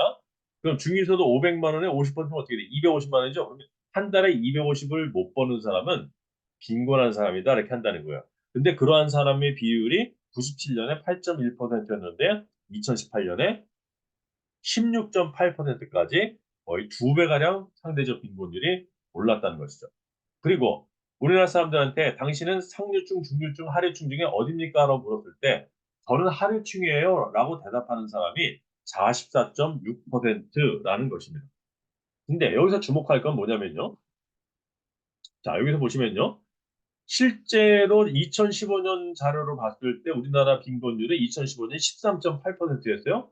그러나 실제로 자기가 빈곤하다고 대답하는 사람은 똑같은 2015년대 44.6%라는 거죠. 무슨 얘기예요? 한국 국민들은 실제보다 자기가 더 가난하다고 느끼는 거죠. 그만큼 많이 어려운 상황이다. 자기가 실제보다 더 가난하다고 느끼고 있다는 것을 우리가 알 수가 있겠죠. 그리고 우리나라 중산층의 비율은 당연히 1997년에 74.1%였는데 2011년에 64%로 뚝 떨어졌죠. 중산층이. 그리고 전체에서 상위 1%가 차지하는 소득 비율이 12.97%로 전체 세계 주요국 중에서 미국을 다음에 2위라는 것이고요. 상위 10% 소득 집중률이 48%로서 이것도 역시 미국에 이어서 2등입니다. 그만큼 우리나라는 양극화가 심한 살기 어려운 나라다. 가난한 사람이 살기 어려운 나라다 이런 얘기죠. 또 인구 대비 노인 비율도요. 2000년에 7%에서 2026년에 20% 노인 비율도 급격하게 늘어나서 대한민국은 노령화가 급속하게 진행되고 있고요. 근데 노령화만 진행이 되는 건 다행인데 그 노인들이 다 가난하다는 게 더 문제예요. 그래서 2011년에 65세 이상의 노인들의 빈곤율이 절대 빈곤율이 26%, 절대적으로 빈곤한 노인이 26명, 4명 중에 1명이 4명 중에 1명은 절대적으로 가난한 노인이고 2명 중에 1명은 상대적으로 빈곤한 사람에 속한다. 이는 OECD 평균 노인 빈곤율의 4배에 해당될 정도로 너무너무 한마디로 대한민국은 노인들이 살기 힘들고 하류층들이 살기 힘든 그런 나라라는 것이죠. 그 다음에 우리나라는 GDP 대비 공공사회복지 지출의 비중도 OECD 평균의 절반밖에 안 된다고 예전에 한번 다룬 바가 있고요. 자, 그래서 이렇게 이제 우리나라가 이제 살기 힘들어졌다는 거예요. 근데 지금 우리의 교재에서 왜 이렇게 대한민국의 부정적 지표가 우리나라가 이렇게 양극화가 심화됐느냐? 그 이유를 바로 왜 우리나라가 이렇게 양극화가 심화됐느냐? 그 이유를 IMF로 봅니다. 특히 신자유주의로 보는 거예요. 신자유주의. 바로 이 신자유주의 때문에 우리나라가 이렇게 양극화가 심화됐다라고 말하는 거예요. 근데 우리나라에 대한 이 신자유주의가 즉 어려운 사람들을 더 살기 힘들게 만든 이 신자유주의가 도대체 어떻게 시작됐나 그 역사를 봤더니 김영삼 정권 때문에 그렇다는 거예요. 그래서 김영삼 정권 이전에 박정희 전두환 정권 시절 노태우까지 뭐 군사 정권이라고 들을지만 노태우는 그래도 구테타가 아니라 직접 선거로 당선됐기 때문에 군인 출신이긴 하지 노태우가 군인 출신이긴 하지만 군사 정권으로 보기는 어렵습니다.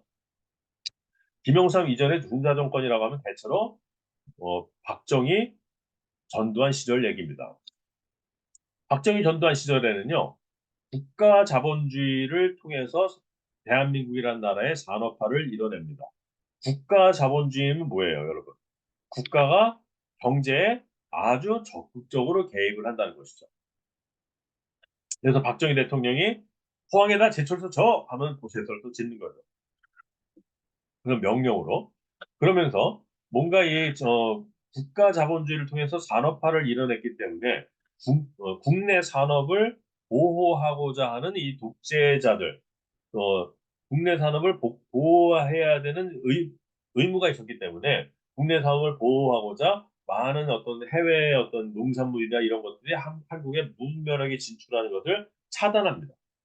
그래서 우리나라는 군사정권 시절에는요. 신자유주의의 물결이 한국에 들어오지를 못해요. 그러다가 김영삼 대통령이 나오면서 이 신자유주의 물결이 본격적으로 대한민국에 밀어닥치기 시작했다는 거예요. 김영삼 정부는요. 이 세계화란 단어를 많이 썼습니다. 그래서 김영삼 정부는 세계화라는 단어를 쓰면서 신자유주의 물결을 그대로 한국으로 가져왔다고 말을 하는데 그러면서 이제 김영삼 정권 때문에 신자유주의가 너무 급속하게 들어왔다. 그래서 IMF가 시작됐다라고 얘기를 하는데요.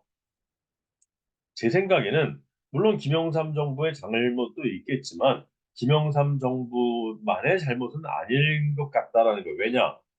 김영삼 정권이 들어섰던 시절에 바로 그 유명한 월드 와이드 웹이라는 서비스가 세계에 나타나기 시작합니다. 여러분이 태어나자마자 인터넷이란 게 있었죠, 여러분. 그죠? 그리고 여러분이 뭔가 인간다운 모습을 띠자마자 스마트폰이 있었죠? 그죠? 그러니까 여러분은 별로 인터넷이나 스마트폰이 없는 세상을 상상을 못하죠. 하지만 여러분이 태어나기 직전만 해도요, 인터넷이나 그런 게 하나도 없었어요. 즉 컴퓨터가 지금은 모두 거의 모든 컴퓨터와 스마트폰이 다 인터넷이 연결이 돼 있잖아요. 그런데 옛날에는 컴퓨터끼리 연결이 하나도 안 돼 있었습니다. 그냥 컴퓨터는 그냥 오프라인 컴퓨터야 그냥. 그랬던 컴퓨터들이 그랬는데 1991년에 월드와이드 웹이란 것이 개발되면서 얼마나 충격을 줬겠습니까? 전 기억이 납니다. 제가 1992년에 취업을 해가지고요. 1992년부터 IT 회사에서 근무를 했는데요. 이 월드와이드 웹이라는 게 너무나 충격적입니다. 이 월드와이드 웹이 뭐예요? 전 세계에 따로 놀던 컴퓨터들을 하나로 묶어주는 거 아닙니까? 그러니까 어떻게 여기서 세계화가 급속히 진전이 되죠. 그 다음에 그로부터 2년 뒤에 1993년에 우루과이 라운드라는 게 타결이 돼요. 우루과이 라운드는 뭐냐면요. 가트라고 부르는 관세 및 무역에 관한 일반 협정인데 가트의 다자간 무역 협상으로서 한마디로 뭐냐면요. 무역을 활성화하기 위해서 무역 관세를 낮추자 이런 거예요. 낮추거나 아예 없애자. 그래서 관세를 낮춰서 무역이 자유롭게 들어가도록 즉 한 나라의 제품이 다른 나라에 자유롭게 들어가도록 하자는 게 바로 우루과이 라운드. 그다음 그 유명한 월드 트레이드 오가니제이션이라고 말하는 WTO가 1995년에 출원을 하죠. 그러니 생각해 보세요, 여러분.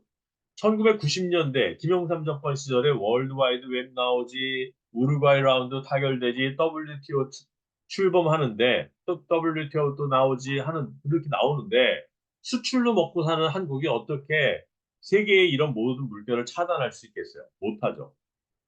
지금 대한민국의 김영삼 정권이 이런 신자유주의를 받아들여서 우리나라가 신자유주의로 들어왔다고 비판하는 이 책의 저자인 이상희 씨가 그 당시 대통령이었다 할지라도 이 물결은 막을 수 없었을 겁니다. 그러다 보니까 농산물 시장과 자본 시장과 금융 시장이 급격하게 개방되면서 결국은 우리나라는 IMF 사태를 맞이하게 되죠. 자, 예전에 내가 말했듯이 이 IMF라는 조직은요. 점령군입니다. 점령군. 친절한 단체가 아니에요. 점령군이에요. 그래서 딱 우리나라가 망해가 아니고 부도나기 직전에 김영삼 대통령이 IMF 우리 좀 도와주세요. 그랬더니 IMF가 니네 돈 없어? 자, 그럼 내가 30억 달러 빌려줄 테니까 지금부터 내가 하라는 대로 한다. 알겠지? 하면서 뭐 어떻게 해요? 훈련소 조교처럼 복창을 시켜요.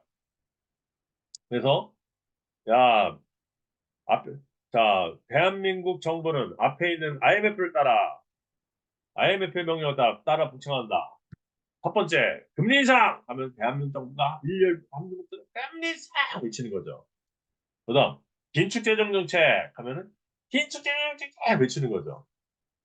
다음, 자본시장 개방! 하는데 또 한국 정부가 자본시장 개방! 하면은 IMF가 뭐라 그래요? 목소리 봐라. 자본시장 개방! 하면 미국 정부가 자본시장 개방! 이렇게 하는 거죠. 그러니까 IMF 요구 조건은요. 이거는 요구 조건이 아니에요. 점령군의 명령입니다.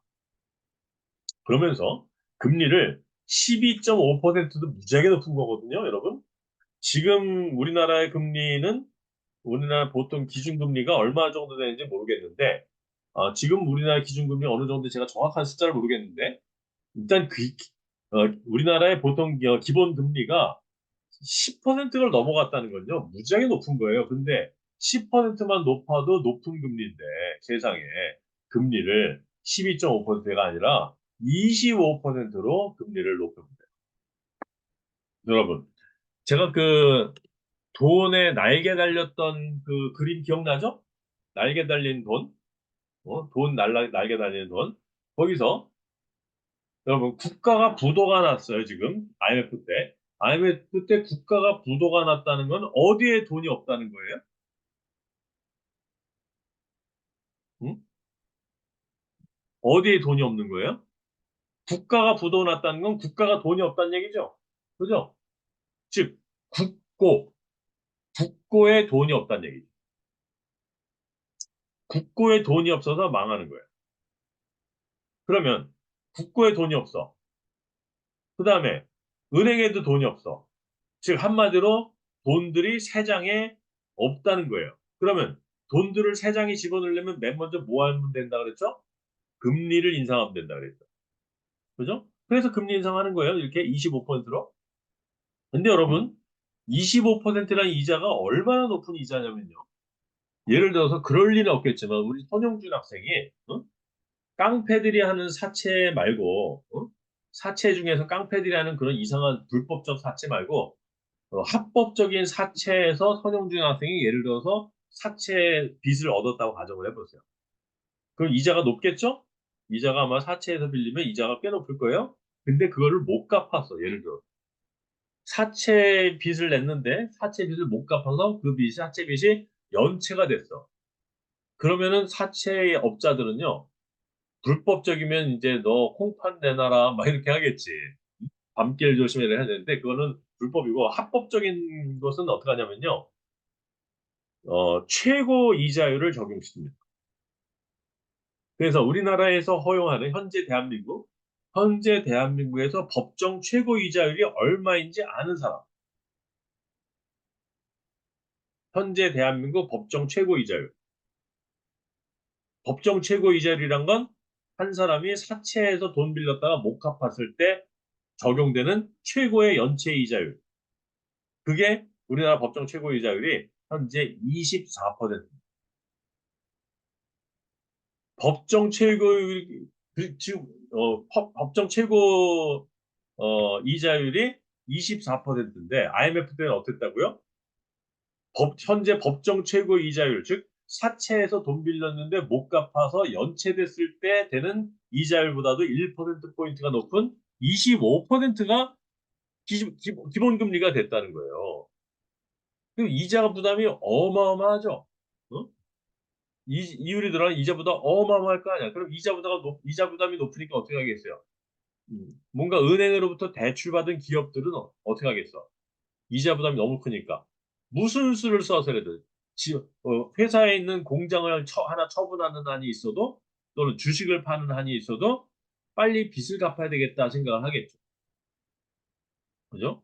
근데 이렇게 금리가 25%까지 높아지면 그것도 갑자기 높아지면 어떻게 되냐면요.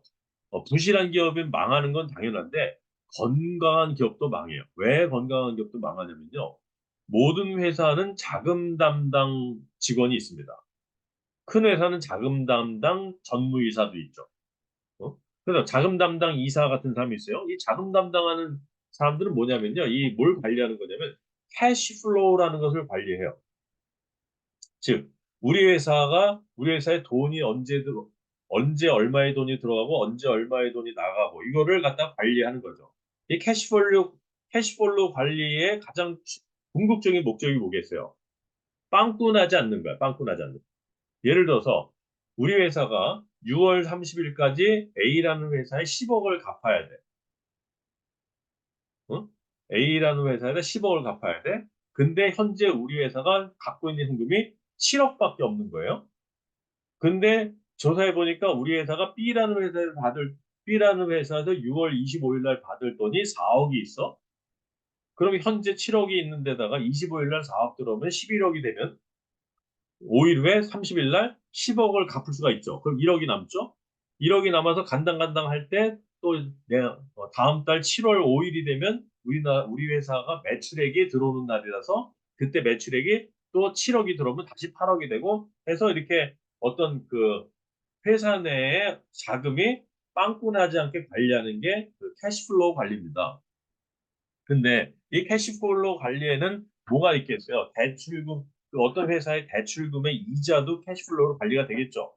근데 캐시플로우가 관리를 하는데 자금 담당자들이 12.5% 금리가 금리가 12.5%라고 생각하고 12.5%일 때보다 25%가 되면 어떻게 돼요? 금리가 25%가 되면 갑자기 우리가 갚아야 될 이자가 2배로 늘어나는 거예요. 응? 그래서 요번 6월 30일 날 우리 회사가 하나은행에다 지불해야 되는 이자가 4억인데 현재 우리가 6억이 있으니 괜찮겠다 하고 현재 6억이 있어. 회사 잔고 6억이 있는데 24일 날 4억을 갖다 24일 날 4억을 갖다가 이자로 내야 돼. 그럼 30날 또 3억이 들어오니까 잘 넘어가겠구나 생각을 한 거예요. 근데 갑자기 금리가 25%니까 어떻게 돼요?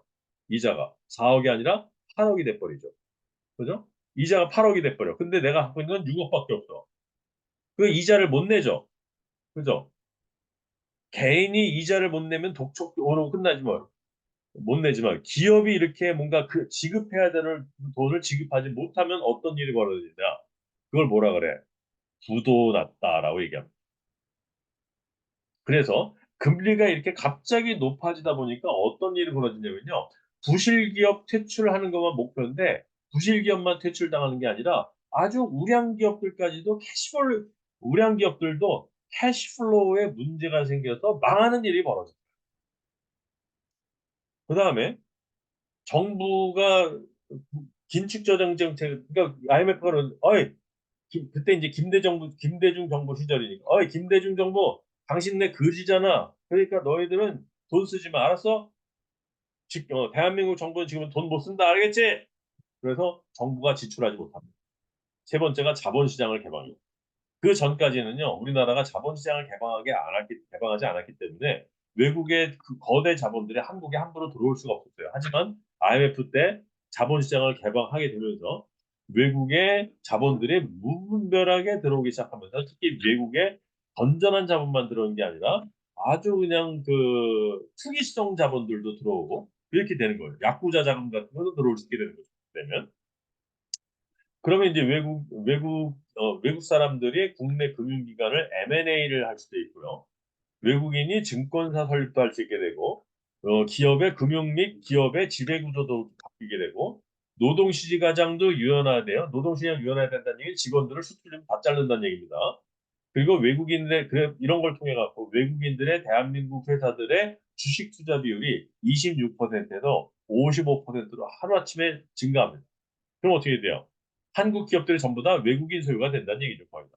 이렇게 됐다는 거예요. 그래서 어떻게 돼요? 대한민국은 너무너무 살기 어려운 고통의 시대를 맞이하게 됩니다. 대한민국은 너무너무 고통스러운 시대를 맞이하기 시작하는 거예요. 자, 어떻게 그 고통의 시대를 맞이했느냐? 그걸 좀 보도록 하겠습니다. 이 화면은 어떻게 해서 없어지는 거야? 이걸 잡내 없어진 거야? 오케이, 됐습니다. 아까 얘기했듯이 금리 인상을 아주 그냥 급하게 했단 말이에요. 12.5%에서 25%로 금리를 급작스럽게 늘리니까 어떻게 되느냐? 부실기업은 당연히 망하는 거고요.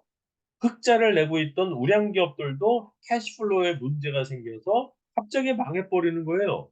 회사가 망하니까 어떻게 돼? 그 회사 직원들이 다 실업자가 돼버리죠. 근데 실업자가 발생하면 국가가 사회보험으로 실업자들 딱 받아줘야 되는데 국가가 돈이 없으니까 국가가 아무것도 못해요. 그러니까 어떻게 돼요? 국가에서 어떠한 조치도 취하지 못하는 무대책 실업자들이 마구 양산이 되죠. IMF 때. 그러면서 일자리가 새까맣게 얼어붙어버립니다. 일자리가 없어져 버려요. 회사들이 망하니까 일자리가 없어져요. 그러면 어떤 일이 벌어지느냐? 옛날에 쓰지 않던 단어가 나와요. 옛날에는 전혀 쓰지 않던 단어. 그 단어가 뭐냐면 바로 청년 실업이라는 단어입니다. 여러분은 청년 실업이란 말이 되게 익숙하죠? 그죠? 청년 실업이란 말이 여러분은 익숙하겠지만, 나 때는 청년 실업이란 말은 너무너무 이상한 말이었어요. 청년 실업이란 말이 왜 이상한 말이냐면요. 나 때는요, 청년들 중에는 실업자가 없었거든. 실업자는 어떤 사람이 실업자냐? 50대 넘어간 아저씨들이 실업자가 많이 되는 거지. 실업자는 50대 넘은 아저씨들 중에 실업자가 생기는 거지. 청년들 중에는 실업자가 없었어요. 왜? 청년들은 취업하고자 하면 다 취업이 됐으니까. 나 때는. 그 청년들이 실업이란 건 청년이란 단어와 청년이란 단어와 실업이란 단어는요, 어울리지 않는 단어예요, 이게. 마치 뭐냐면요. 청년 실업은 무슨 언어랑 똑같냐면 뜨거운 아이스크림하고 똑같은 얘기야. 뜨거운 아이스크림. 말이 안 되잖아. 그러니까 청년 실업이라는 건 말이 안 되는 얘기인데 그런 말이 안 되는 청년 실업이라는 현상이 대한민국에 최초로 생기기 시작합니다. 그러면서 긴축 재정을 하게 되죠. 그러니까 정부가 어떻게 돼요? 돈을 하나도 못 써요. 그러니까 정부가 이 나라 국민들이 이렇게 고통을 당하는데도 불구하고 정부가 어떠한 대책도 할 수가 없어요. 그래서 어쩔 수 없이 대한민국 정부는 고통받는 국민을 방치할 수밖에 없는 안타까운 상황에 놓이게 되는 것이죠. 그래서 이렇게 이제 IMF 때 수많은 기업들이 망하니까 어떻게 되냐면요. 기업이 망하면 반드시 무슨 일이 벌어집니까? 기업들이 망하는 기업들은 전부 다 은행빚이 있어요. 근데 기업들이 망할 때 은행빚 갚고 망하는 게 아니기 때문에 기업이 하나 망하는 거, 한두 개 망하는 거야 뭐 은행이 타격이 없을 수 있지만 수많은 기업들이 갑자기 우수수 망해버리면 어떻게 돼요? 그 기업들로부터 대출금을 회수하지 못한 은행도 부실해지는 거죠. 그래서 은행이 흔들흔들, 은행이 망하기 직전까지 가. 근데 은행이 망하는 건 아주 치명적인 거거든요. 은행이 망하면. 근데 이 IMF 때 모든 회사들이 다 힘들었던 게 아니에요. IMF 때 모든 회사 힘든 게 아니고요. 오히려 IMF 때 좋아진 회사가 있어요. 여러분, 저 뭡니까? 코로나. 코로나 때도요. 거의 많은 사람들이 코로나 때문에 많은 피해를 입었죠. 근데 반면에 코로나 때문에 크게 이익 본 회사들이 있어요. 자, 여러분. IMF나 코로나 때처럼 힘들 때 오히려 크게 성장하는 기업이 어떤 기업들이냐면요. 소위 거대 기업, 삼성이나 현대 같은 기업. 그래서 삼성이나 현대 같은 회사는요. 오히려 IMF나 코로나 때 더 많이 성장을 합니다. 그러니까 지금 이 나라 IMF 때도요. IMF 때도 막 은행들이 흔들흔들 해도 삼성이라는 회사는 돈이 많아요. 그러면 삼성이라는 회사 돈이 많으면 삼성이 은행을 인수해 버리면 되지 않겠습니까? 그죠? 그때 흔들흔들했던 은행이 외환은행이라는 은행이 있었는데 이 외환은행이 망하기 직전까지 갔을 때 삼성이 들어가서 외환은행을 인수해 버리면 되는 거 아니에요. 그죠? 근데 이게 안 돼요. 왜 안 되느냐? 우리나라는요. 삼성은 아무리 돈이 많아도 은행업에 금융업에 진출을 못하게 돼 있어요. 그게 뭐냐면 금산분리 정책이에요. 금산분리 정책을 왜 하냐면 금산분리를 안 하면요. 모든 대기업들이 은행을 갖게 되겠죠? 그럼 어떻게 돼요? 그럼 그 은행을 통해서 수많은 국민들로부터 예금을 받아들이죠? 그 예금을 어디다 써? 자기 기업에 쓸 거 아니에요. 예, 기업에. 자기 기업에 쓰다가 혹시라도 망하면 안 되기 때문에 금산분리 정책을 쓰는 겁니다. 그래서 삼성은 돈이 있어도 외환은행을 인수를 못 하는 거예요. 그러니까 어떻게 돼요? 외환은행을 외국에서 온 양아치들이 인수를 합니다. 양아치란 표현이 좀 공적이 이제 넘어간지 모르겠지만 한국 입장에서 보기엔 양아치가 맞아요. 그래서 론스타라는 양아치 외국 외국 그 투기 자본이 있는데 양아치 같은 투기 자본이 있는데 얘네 론스타라는 애들이 한국에 와가지고요. 외환은행을 정말 말도 안 되게 외환은행이 빚덩이니까 이 외환은행이라는 은행을 말도 안 되게 싼 금액으로 외환은행을 딱 먹어버려요. 그래서 외환은행을 먹은 다음에 불과 몇 년 안 돼서 다시 되팝니다. 그래서 그 차익만 다음같이 4조 7천억 원을 받아요. 제가 한번 챗 GPT한테 물어볼게요. 론스타 먹튀 사건이 뭐예요? 자, 제가 챗 GPT한테 물었습니다. 자, 보시면요. 론스타라는 회사가 그 외국 투기 자본이 2003년에 론스타라는 잠시만요. 론스타라는 투기 회사가 2003년에 어떻게 했냐면 외환은행을 1조 3천억에 인수해요. 어? 론스타가 2003년에 외환은행을 1조 3천억 원에 인수를 한 다음에 2012년에 9년 만에 3조 9천억 원에 팝니다. 그래서 2조 6천억 원의 차익을 얻게 됐다. 이상하다. 내가 갖고 온 통계랑 좀 다르네. 어떤 게 맞는지 모르겠지만 챗GPT는 2조 7천억 원의 차익을 얻었다고 하는데 내가 알고 있기는 어디서 봤는데 4조 7천억. 어쨌든 불과 9년 만에 말도 안 되는 이익을 내요. 근데 문제는 뭐냐? 론스타가 이렇게 엄청난 차익을 냈단 말이에요. 근데 이 4조 7천억 원의 차익을 냈다고 하는데 여기에 대해서 단 1원도 한국 정부에 세금을 내지 않습니다. 단 1원도. 이렇게 4조 7천억 원이나 벌었는데 단 1원도 세금을 안 내. 그리고 세금을 안 내는 거로 떠나서 지금도 한국 정부와 론스타 간에는 지금도 여러 가지 소송이 있는데 론스타하고 한국 정부가 소송할 때마다 한국 정부가 지는 거야. 그래서 계속 몇십억 원씩, 몇백 원씩 론스타한테 바치고 있어요. 지금까지도. 그때 바로 이때 이런 것 때문에. 자, 그다음 기업이 도산하잖아요. 근데 기업 중에서 아까 내가 뭐라 그랬어요? 부실 기업뿐만 아니라 잘 나가는 알짜배기 기업도 캐시플로우에 잠시간 문제가 생겨서 도산한다 그랬죠? 그러면 삼성 같은 거대 기업이 어떻게 해요? 기회는 찬스다 하면서 어떻게 해요? 바로 그 알짜 기업을 먹어버립니다. 그래서 이 IMF 기간에 모든 기업이 힘들어지는 게 아니라 삼성이나 현대 같은 거대 기업은요, 초거대 재벌. 기존에도 재벌이었는데 이 IMF 사태를 통해서 초거대 재벌로 탄생을 해요. 자, 그 다음에 IMF가 한국의 모든 기업들에게 기업 부채 비율 200%를 요구합니다. 자, IMF가 모든 한국 기업들에게 기업 부채 비율을 200%를 요구했다는 것이 어떤 의미인지를 제가 설명을 좀 해드릴게요. 보시면은요, 부채 비율 200%를 맞춰야 돼요. 근데 그 당시 우리나라 기업들은요, 대체로 부채 비율이 약 400% 정도 됐습니다. 예를 들어서 어떤 회사가 자본금이 10억이에요. 자본금이 10억이면 이고 부채가 40억이면 그럼 어떻게 됩니까? 부채 비율이 얼마가 되는 거야?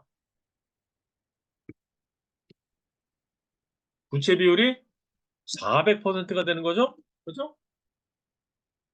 지금 이런 상태라는 거예요. 그죠? 어떤 회사가 자본금, 그때 대체로 한국 기업이 대체로 부채 비율이 400%였는데 자본금이 10억인데 부채가 4억이니까 자본 대비 부채 비율이 400%라는 거예요. 근데 이걸 갖다가 IMF가 200%로 만들어낸 거예요. 그럼 여러분, 이 부채 비율을 이런 회사가 부채 비율을 200%로 만드는 방법은 두 가지가 있죠. 첫째, 뭡니까? 어디선가 20억을 구해서 어? 부채 40억 중에서 뭐 하는 거예요? 20억을 갚으면 되겠죠. 갚아서 부채를 20억으로 낮춘다. 이런 방법이 있겠죠. 이게 이제 첫 번째 방법이죠. 첫 번째 방법. 자, 이런 방법을 통해서 부채 비율을 200%로 맞추는 방법이 있겠죠. 근데 여러분 생각해 보세요. 여기서 어, 자본을 만드는 방법이요. 자본이 10억인데 부채가 20억이 되면은 어떻게 돼요? 이게 200%가 되죠? 근데 반면에 또 뭐도 있어요, 이게. 자본이 20억이 되고 부채가 40억이면 이것도 뭐예요? 이것도 200억이죠? 이게 200%가 되죠? 지금 무슨 얘기냐? 부채 비율을 200% 만드는 방법인데 이런 방법도 존재해요. 뭐냐면 두 번째 방법인데 10억을 구해서 자본금을 10억에서 얼마로? 20억으로 늘리면 되겠죠. 10억에서 20억으로 증가시킵니다. 이렇게 하면 되겠죠. 그죠? 그럼 여러분 보시기에는 1번이 편할 것 같아, 1번이 쉬울 것 같아, 2번이 쉬울 것 같아. 이수환 학생, 1번이 쉬워, 2번이 쉬워.